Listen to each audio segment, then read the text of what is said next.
Pada era menuju akhir dari Kekaisaran Han Timur, terdapat seorang tokoh yang mengukir namanya di wilayah sebelah barat daya ibu kota Luoyang dengan darah. Manuver politik serta aksi brutalnya merupakan tindakan yang harus ia lakukan demi membangun fondasi yang kuat di wilayah tersebut. Siapakah dia? Dialah sang penguasa Provinsi Yi, Gubernur Liu Yan.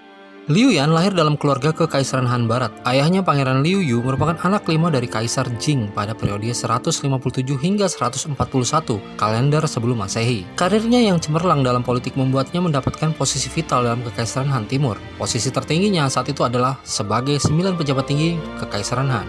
Dan pada tahun 160, kematian gurunya menjadi momentum baginya untuk terlepas dari pengaruh politik Kekaisaran Han di bawah kendali para Qasim. Sehingga pada tahun 188, atas usul dari penasihatnya yang bernama Dongfu, ia kemudian memutuskan untuk pindah ke wilayah Yi. Pemberontakan kain kuning oleh Ma Xiang dan Zhao Ji di wilayah Yi menjadi langkah awal dalam upayanya untuk menaklukkan wilayah tersebut. Dan pasca keberhasilannya dalam menumpas pemberontakan kain kuning tersebut, ia kemudian mulai mempersiapkan langkah selanjutnya, yaitu melancarkan manuver politik terhadap beberapa keluarga kuat di wilayah Yi yang nantinya bisa ia manfaatkan untuk tujuannya tersebut. Dan dalam sekejap, pengaruh Liu Yan di wilayah Yi meluas dengan cepat, sehingga untuk menjalankan stabilitas politik di wilayah Yi dengan aman, ia kemudian melakukan berbagai cara, dan salah satunya adalah aksi brutal dengan mengeksekusi lebih dari 10 keluarga, baik dewasa hingga anak-anak, dan siapapun yang dicurigai berpotensi kuat mengancam pemerintahannya. Puncaknya, pemberontakan terakhir dari aliansi keluarga kuat di wilayah Yi yang dipimpin oleh Jia Long muncul dan dengan cepat berhasil ia tumpas. Sehingga kekuatan terakhir pemberontakan yang diprakarsai oleh